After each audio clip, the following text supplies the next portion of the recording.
আমারে বলছে এক ছেলে, হুজুর হুজুর ও আজকে 3 বছর সব সময় হিজাব পরে, আমার সাথে ছাড়া পৃথিবীর কারোর সাথে কথা বলে না। সুবহানাল্লাহ। আমনে আমনে আব্দুল কাদের জিলানীর শাস্ত ভাই, আমনে জোনায়েদ বাগদাদির একবারে হুয়া তো ভাই, আমনের লগে কথাগুলি গুণ হয় না। আমনের লগে যে 3 বছর কথাগুলি, এটা গুণ হয় না, এটা গুণা না, গুণা হইব অন্য মানুষের লগে কইলে। আস্তাগফিরুল্লাহ। আমি তখন ওই যুবককে বলছিলাম, যুবক শুনো, 3 বছর ধরে যেই মেয়ে বিবাহ বহির্ভূত তোমার সাথে সম্পর্ক, সে যদি হিজাব না, আমি বললাম আনিসুর রহমান, আমি বললাম সে যদি লেফও গাও দেয়, কম্বলও গাও দেয়, সে যদি লেফ কম্বল গাও দিয়াও থাকে, এরপরও সে বেহায়া বেহায়া বেহায়া চরিত্রহীন মেয়ে, চরিত্রহীন মেয়ে, চরিত্রহীন মেয়ে। ফাহিয়া জানিয়া, সে ব্যভিচারিণী নারী। আল্লাহ ওয়াদা দিছে, বান্দা আয-জানি লা ইয়ানকিহু ইল্লা জানিয়াতান আও মুশরিকা। আল্লাহ বলছে, ওয়াদা দিছে, ব্যভিচারী পুরুষ বিবাহ করবে না। সে যখনই বিবাহ করবে তো ওই তার বিবাহিত স্ত্রী হবে জানিয়া, আরেকটা ব্যভিচারিণী নারী, আও মুশরিকা, অথবা কোনো মুশরিক বেঈমান নারী।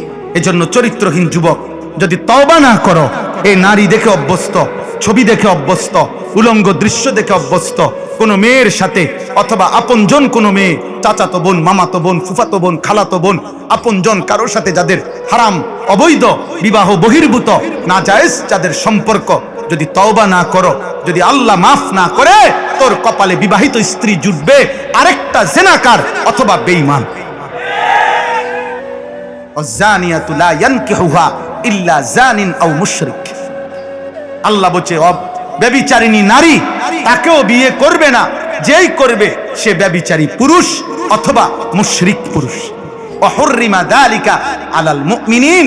আল্লাহ বলছে, ঈমানদার পুরুষ এবং নারীর জন্য ব্যভিচারী পুরুষ এবং নারী হারাম ঘোষণা হলো, হারাম।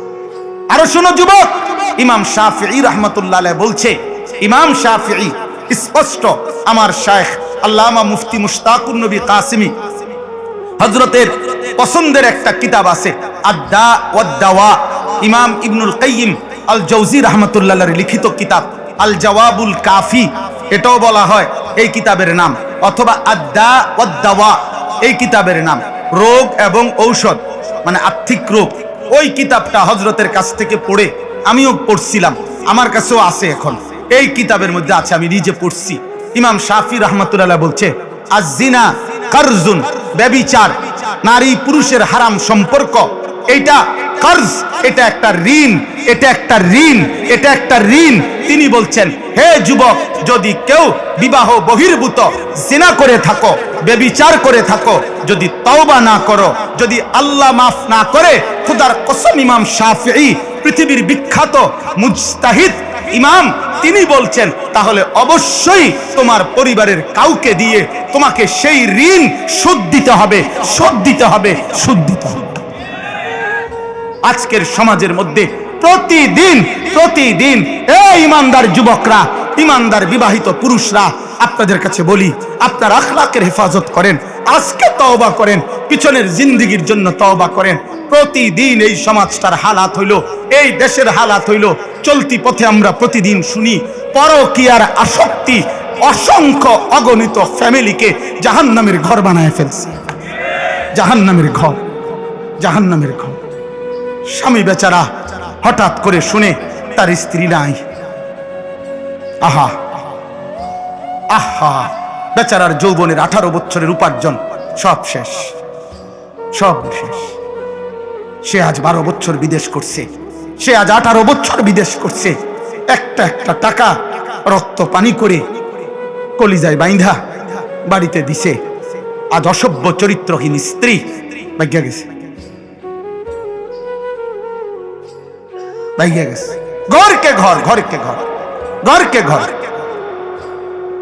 নারী কোনোভাবেই, যারাই মনে রাখবেন, যারাই নিজ ঘরের স্ত্রীকে আপনি আহ্লাদ করতে গিয়ে বেহায়া বেপর্দা অনায়াসে বাজারে ছেড়ে দিচ্ছেন, বেডির হাতে মোবাইল 2টা, বড় বড় মোবাইল 2টা, বলে তো হিজাব পরে, হিজাবের উপরে যেই ডিজাইন করছে, এত্তেবালা এত্তেবেলা আগে জিডি কিন্তু ইডি বালা ছিল।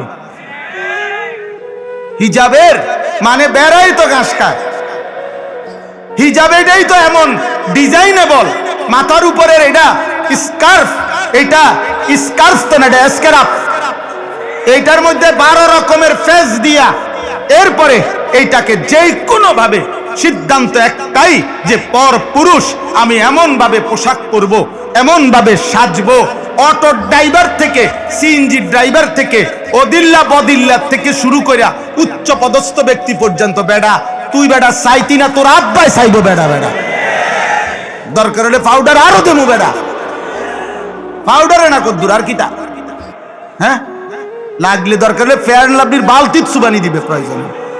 তুমি চাইতা না কেন? তোমার বাপে চাইবো, চাইবা না? এইভাবে সাইজা বাইর হয়।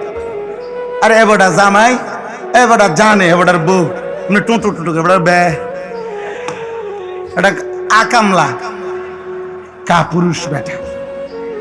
আপনার বউ বাগতো না তো কার বউ বাগবো বলেন মিয়া? আখলাকের হেফাজত করেন, আখলাকের হেফাজত করেন। কোনোভাবেই যুবক ভাই, নওজওয়ান অবিবাহিতদেরকে বললাম, চরিত্র নষ্ট করো না আব্বা, তোর কপালে ভালো নারী জুটবে না রে বাপ। মোবাইলের নারী আর রাস্তার নারী আর বাস্তবতার বিবাহিত স্ত্রী এক না বাপ, কঠিন হবে, কঠিন কঠিন। স্ত্রী যদি খারাপ হয়, স্ত্রী যার পরকীয়ায় আসক্ত হয়, যার বিবাহিত বউ অন্য পুরুষে আসক্ত, খোদার কসম তার আর জাহান্নামে যাওয়ার দরকার নাই, জাহান্নাম তো জ্বলতেই আছে, তার তো জাহান্নাম জ্বলতেই আছে। আল্লাহ আমাদেরকে বুঝ দান করে, আল্লাহ আমাদেরকে হেফাজত করে। চলেন, আল্লাহ তাআলা বলেন ওয়ায়াউমা তাশাক্কাকুস সামাউ বিল গামাম, আল্লাহ তাআলা বলেন কিয়ামতের দিন আসমানটা মেঘে ঢেকে যাবে। ওয়া নুজ্জিলাল মালাইকাতু তানজিলা, কোটি কোটি মেঘ ভেদ করে আল্লাহর ফেরেশতারা নেমে আসবে হাসরের মাঠে। আল মুলকু ইয়াউমা ইদিনিল হাক্কু লির রহমান, আর সেদিন সমস্ত মালিকানা বাদশাহী মহান আল্লাহ তাআলার জন্য নির্ধারিত হবে হাসরের ময়দানে। আর একটু নজর দেন, হুজুর আসতেছেন আলহামদুলিল্লাহ, আপনারা আমার কথাটাও শেষ।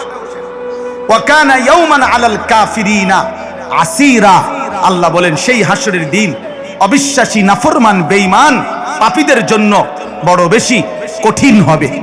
এই দেখেন, এরপরে বলতেছেন আল্লাহ ওয়ায়াউমা ইয়াআদ্দুজ যালিমু আলা ইয়াদাইহি ইয়াকুলু ইয়া লাইতানি ইত্তাখাযতু মা'আর রাসূলি। আরে ভাই এদিকে তাকান, বললাম না হুজুরকে নিয়ে আসতেছে, এখানে আসলেই তো দেখবেন। তো আল্লাহ তাআলা বলেন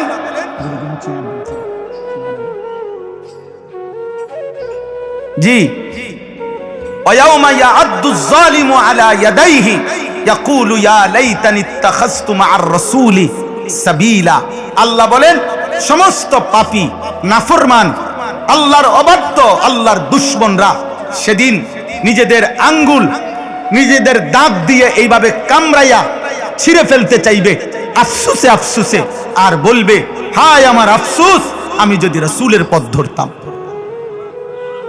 ইয়া ওয়াইলাতা লাইতানি লাম আত্তাখিজ ফুলানান খলিলা, এই কথাইটা বলবে হায় আমার মন্দ কপাল, আফসোস আমি যদি অমুককে, যে যার কারণে পাপ করছে, যে যার কারণে কুফরি করছে, যে যার কারণে শিরিক করছে, যে যার কারণে বিদআত করছে, যে যার কারণে জুলুম করেছে, যে যার কারণে কবিরা গুনাহ করেছে, খোদার কসম সে তাকে স্মরণ করে বলবে হায় আফসোস, আমি যদি তাকে বন্ধু না বানাইতাম। লাম আত্তাখিজ ফুলানান খলিলা লাকাদ আদাল্লানি আনিদ যিকরি বাদা ইজ জাআনি। সে বলবে হায় আমার কাছে তো আল্লাহর পক্ষ থেকে হেদায়েত এসেছিল, নবী তো আসছিলেন, নবীর কিতাব তো আসছিল, আল্লাহর কোরআন তো এসেছিল, আমগো মসজিদে তো আজান হইতো, আমাগো বাড়িতে তো মানুষ মুসলমান ছিল, আমাদের ঘরে তো আল্লাহর কোরআন ছিল, চারিদিকে তো আজান হইতো, তালেবে ইলম ছিল, হাফেজে কোরআন ছিল। সে বলবে, ওই আফসোস করবে, আহা কেন তাকে বন্ধু বানাইলাম, আহা কেন তাকে বন্ধু বানাইলাম। এই নিজের আঙ্গুল দাঁত দিয়া কামড়াইতে থাকবে, ছিঁড়ে ফেলতে চাইবে, আর বলবে আমার কাছে তো হেদায়েত আসছিল, আমার কাছে তো হেদায়েত আসছিল, আমাদের এলাকায় তো আলেম আসছিল, আমাদের এলাকায় মাহফিল হইছিল, আমাগো মসজিদের ইমাম তো বছরে 52 সপ্তাহ জুমার বয়ানে আল্লাহর কথা আখিরাতের কথা বলছিল। আমাগো ঘরে তো কোরআন ছিল, আমাদের মহল্লায় তো আজান হইতো, আমাদের বাড়িতে তো নামাজি মানুষ ছিল, কত দাড়িওয়ালা টুপিওয়ালা মানুষ তো আমি দেখছি। আহা, আমি কেন তাদেরকে ধরলাম না, তাদের কথা গ্রহণ করলাম না? আমারে তো ওই বন্ধু নামের দুষ্ট, সে তো আমারে আদাল্লানি, পথভ্রষ্ট করে দিল, পথভ্রষ্ট করে দিল। ওয়াকানা শাইতানু লিল ইনসানি খাজুলা। এই শেষ কথা হলো আল্লাহ বলবেন, আল্লাহ বলেন মনে রেখো, প্রত্যেক মানুষের জন্য শয়তান তার পাপ নাফরমানি করার সময় কেটে পড়ে, সরে পড়ে। এই কথার 1 মিনিট কথা হইল, প্রত্যেক পাপীকে শয়তান যখন ওয়াসওয়াসা দেয়, তারে সর্বোচ্চ ওয়াসওয়াসা দিতে দিতে দিতে দিতে কর কর কর কর, সায়ালা কিচ্ছুই তো না, তুই শুধু সামান্য না আছে না দেখবি, মানুষে এত কত মারাত্মক দেখে বেটা। হ্যাঁ বেটা, মাত্র 10,000 টাকা সুদ, লাখ লাখ টাকা সুদ খাইয়া গিল্লা লাইতে আছে বেটা, করবি না বেটা? এটা কিছে বেটা? কত হুজুরও আছে বেটা উল্টা পাল্টা, এই মনে করেন একটা মানে বলে দিল আর কি, বিভিন্ন রকমের ওয়াসওয়াসা দিয়ে। আল্লাহ বলতেছেন যে শয়তান যখন গুনাহে প্ররোচিত করে, তাফসীরের মধ্যে আছে, কিন্তু কোন নাফরমান, মনে রাখবেন, গুনাহ করবার পূর্ব মুহূর্ত পর্যন্ত শয়তান তো তাকে প্ররোচনা দেয়, বলতে থাকে কর কর কর কর কর, কিন্তু যখনই ওই নাফরমান গুনাহটা শুরু করে, ব্যভিচার শুরু করে, মদ পান শুরু করে, চুরি শুরু করে, জুলুম সন্ত্রাস শুরু করে, তো আল্লাহর কোরআনে আছে শয়তান তৎক্ষণাৎ তার থেকে সরে যায় আর বলে আমার ভয় হয়, আমি আল্লাহকে ভয় করি, কারণ এখন যদি তোর উপরে আযাব আসে, আমিও যদি লগে থাকি, আমারও আল্লাহ শেষ করে দিবে। কামাসালিশ শাইতানি ইজ ক্বালা লিল ইনসানি কফুর ফালাম্মা কাফারা ক্বালা ইন্নী বারীউম মিনকা ইন্নী আখাফুল্লাহ রাব্বাল আলামিন। এবার বুঝছেন শয়তান কেমন শয়তান? এদিকে ছোটখাটো হারামি, তুই এই সময় আমার দিয়ে এতটি কাম করাই অহন সরে গেলা, এখন আমি আল্লাহরে ভয় পাই, তো তুই আগে কইলা না আমারে, তাহলে আমি এত বড় মিথ্যা কথাটা না বলতাম। এই বুঝছেন, এই জন্য আল্লাহ বলছে শয়তান প্রত্যেক মানুষকে অপরাধের মুহূর্তে কেটে পড়ে। এই জন্য ভাই আমার, বন্ধু আমার, বাপ আমার, আমি শুরু থেকে এই কথা শুরু করেছিলাম যে আল্লাহর প্রিয় বান্দাদের সান্নিধ্য, সোহবত, উত্তম সংঘ, উত্তম সঙ্গী, একজন কিশোর ভাই তোমরা, যুবক ভাই তোমরা, বয়স্ক বাবা আপনারা, ওলামায়ে কেরাম আপনারা, উঠতি বয়সের আলেম যারা আপনারা, 90 বছরের বুড়া মানুষ যে আপনিও, প্রত্যেকটা ইমানদার মুসলমানের জন্য জীবন চলার পথে একজন উত্তম সঙ্গী, নেককার মানুষের সঙ্গ, এটা জরুরি, এটা আখিরাতের জন্য, জান্নাতে যাওয়ার জন্য অত্যন্ত কার্যকর একটি পরীক্ষিত মাধ্যম। এই জন্য প্রত্যেকেই চেষ্টা করবেন মোবাইলে আসক্ত না হয়ে, বড় মোবাইলে জীবন না কাটিয়ে, কোনো আল্লাহওয়ালা, কোনো উত্তম মানুষের সান্নিধ্যে, সুহবতে, সাহচর্যে কাটাবেন। বলেন ইনশাআল্লাহ, বলেন ইনশাআল্লাহ, বলেন ইনশাআল্লাহ। যুবক ভাই বলো ইনশাআল্লাহ। আল্লাহ আমাদেরকে তৌফিক দান করেন।